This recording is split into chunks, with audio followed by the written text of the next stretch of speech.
नमस्कार मंडळी. तुम्हाला वाटत असेल ही खारी आहे, तर नाही, ही मठरी आहे. मैद्यापासून बनवलेली छान कुरकुरीत खुसखुशीत अशी. तुम्ही चहाबरोबर किंवा असंच नाश्ता म्हणून खाऊ शकता जेव्हा भूक लागेल तुम्हाला तेव्हा. तर चला बघू रेसिपी कशी बनवायची ती. त्यासाठी मी इथे 2 वाटी मैद्याचं पीठ घेतलेलं आहे, मैदा घेतलेला आहे. त्याच्यामध्ये ओवा, जिरं, चवीपुरतं मीठ आणि 1 चमचा तूप घातलेला आहे मोहनसाठी गरम करून. आणि आता आपल्याला हे छान सगळं मिक्स करून घ्यायचं आहे. सगळ्यात आधी मोहनमध्ये पीठ आपल्याला छान मिक्स करून घ्यायचं आहे. त्यानंतर ज्याप्रमाणे आपण पीठ मळतो त्याप्रमाणे थोडं थोडं पाणी घालून आपल्याला पीठ मळून घ्यायचं आहे. एकदम नरम पण नाही करायचं आहे आणि एकदम घट्ट पण नाही करायचं आहे, मीडियम ठेवायचं आहे आपल्याला, कारण आपण त्याला रेस्ट म्हणून अर्धा तास ठेवणार आहोत. छान थोडं थोडं पाणी घालून ज्याप्रमाणे आपण गव्हाचं पीठ मळतो त्याप्रमाणे आपल्याला हे सगळं पीठ मळून घ्यायचं आहे. तुम्ही पीठ जेवढं मळाल तेवढे चपात्याच म्हणा किंवा मठरी जे पण काही, चपातीचं पीठ पण तुम्ही जेवढं मळाल तेवढे चपात्या चांगल्या फुगतात. अशाच पद्धतीने आपण हे मैद्याचं पीठसुद्धा छान मळून घेणार आहोत, तुम्ही बघू शकता इथे. आणि याला आपण अर्धा तास रेस्टवर ठेवून देणार आहोत झाकून. त्यानंतर आपण इथे एक पेस्ट बनवून तयार करणार आहोत, ज्याच्यासाठी मी 2 चमचे कॉर्नफ्लॉवर घेतला आहे आणि 2 ते 3 चमचे एवढं तूप घातलं आहे. जास्त तूप नाही घालायचं आहे आपल्याला, कारण एकदम पातळ पेस्ट नाही करायची आहे. तुम्ही बघू शकता इथे अशा पद्धतीने कॉर्नफ्लॉवर आणि तूप मिक्स करून आपण ही छान अशी पेस्ट बनवून घेतलेली आहे. ती पेस्ट बाजूला ठेवूया. आणि आता आपण जो पीठ मळून ठेवलेला डो तो आपला सेट झाला असेल, त्याला पुन्हा थोडंसं मळून त्याचे आता आपण 4 भाग करून घेणार आहोत. त्याचे 4 भाग करायचे आणि आपल्याला छान ते भाकरी ज्याप्रमाणे आपण लाटतो भाकरी चपाती त्याप्रमाणे छान आपल्याला लाटून घ्यायचे आहेत. एकदम चपातीसारखे एकदम पातळ नाही करायचे आहेत, भाकरीसारखे थोडेसे जाडच ठेवायचे आहेत त्याला आपल्याला.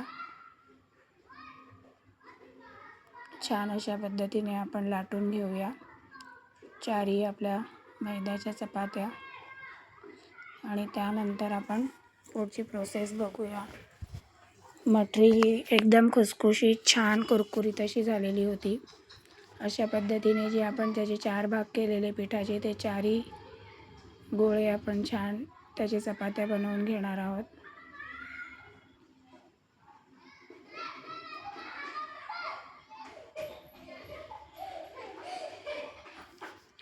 बघू शकता इथे तुम्ही.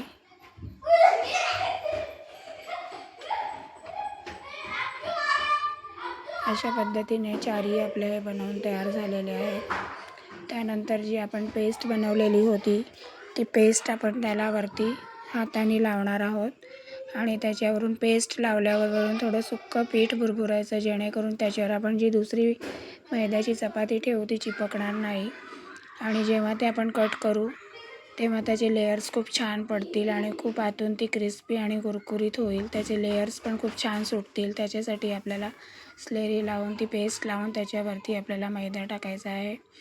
मी एकावर एक चपात्या सगळ्या ठेवून त्याच्यावर सगळं आधी लावून घेत आहे आणि नंतर तुम्हाला ते मी बनवून दाखवते. अशा पद्धतीने मी सगळं लावून त्याच्यावर सुक्कं पीठ टाकून एकावर एक, त्याच्यानंतर तुम्ही 4ही चपात्या एकदम पण करू शकता किंवा त्या 4 चपात्यांचे 2-2 अशा चपात्या करून 2 भाग करून पण करू शकता. तर मी 4ही एकत्र न करता त्याचे 2-2 भाग केलेले आणि म्हणजे 2-2 चपात्या आणि त्यांचे मी मठरी बनवलेले. तर बघा इथे 2 चपात्या तिथे ठेवलेल्या आहेत, 2 इथे. आणि पुन्हा एकदा आपल्याला हे छान त्याला थोडंसं हलक्या हाताने लाटून घ्यायचं आहे, खूप जास्त त्याच्या प्रेस नाही करायचं आहे. आणि त्यानंतर एक साईड फोल्ड करायची, मग त्याला पुन्हा ती पेस्ट लावायची, त्याच्यावर सुक्कं पीठ टाकायचं, मग दुसरी साईड फोल्ड करायची, सेम त्याचप्रमाणे त्याच्यावर पेस्ट लावून पीठ टाकायचं. वरची बाजू पुन्हा त्याचे 2 भाग करायचे, वरची बाजू फोल्ड करायची, त्याला पेस्ट लावायचं, मग पुन्हा खालची बाजू फोल्ड करायची, त्याला पेस्ट लावायचं. आणि आता हे आपल्याला चौकोनी एक असा पॉकेट तयार झाला आहे आणि हा पॉकेट आपल्याला उलटा करून त्याला छान आपल्याला लाटून घ्यायचा आहे. अशा पद्धतीने केल्यामुळे त्या मठरीला छान लेयर सुटतात ज्याप्रमाणे खारी असते त्याप्रमाणे, आणि छान कुरकुरीतसुद्धा होतात. तुम्ही बघू शकता इथे अशा छान पद्धतीने आपल्याला लाटून घ्यायचं आहे. आणि त्यानंतर याचेसुद्धा आपल्याला भाग करायचे आहेत, म्हणजे ही सुद्धा आपल्याला फोल्ड करायची आहे अशा पद्धतीने. आणि त्यानंतर ही पण आपल्याला छान अशी लांब लांब रोल करून घ्यायचे आहेत, म्हणजे थोडी लांब होईल, लांबट अशा पद्धतीने आपल्याला थोडीशी लाटून घ्यायची आहे. तुम्ही बघू शकता इथे मैदा असल्यामुळे तो चिपकत नाही आणि सहज लाटला जातो. त्यानंतर त्याला मधून कट करूया आणि तुम्हाला हव्या त्या आकाराचे तुम्ही मठरी पाडू शकता. मी असे लांब लांबच पाडलेले होते, खूप रुंदीला कमी आणि लांब असे. अशा पद्धतीने आपल्याला त्याचे काप करून घ्यायचे आहे. तुम्ही बघू शकता इथे त्याला किती सुंदर लेअर पडलेले आहेत. अशा पद्धतीने आपण सगळेच कापून घेणार आहोत. ते बघू शकता इथे 2 चपात्यांचे ती एक प्लेट भरली होती. आता हे दुसरे 2 राहिलेले त्यांचे, म्हणजे 4 चपात्यांचे 2 प्लेट एवढे झालेले होते.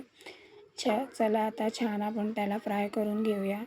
इथे मी कढईत तेल घातलेलं होतं आणि ते छान गरम झालेलं. त्यानंतर आपण जी मठरी बनवलेली ती घालूया आणि छान आपल्याला मीडियम फ्लेमवर त्याला फ्राय करायचा आहे, कारण तो मैदा आहे. तुम्ही छान मीडियम फ्लेमवर त्याला गोल्डन कलर येईपर्यंत फ्राय केला तर ते आतून पण छान कुरकुरीत आणि खुसखुशीत होतात. त्याच्यामुळे तुम्ही फ्राय करायला जास्त घाई करू नका, नाहीतर मग ते थोडेसे कच्चे असे राहतील. तुम्ही बघू शकता इथे थोडासा गोल्डन कलर आलेला आहे आणि अशा पद्धतीने आपली छान कुरकुरीत खुसखुशीत अशी मठरी बनवून तयार आहे.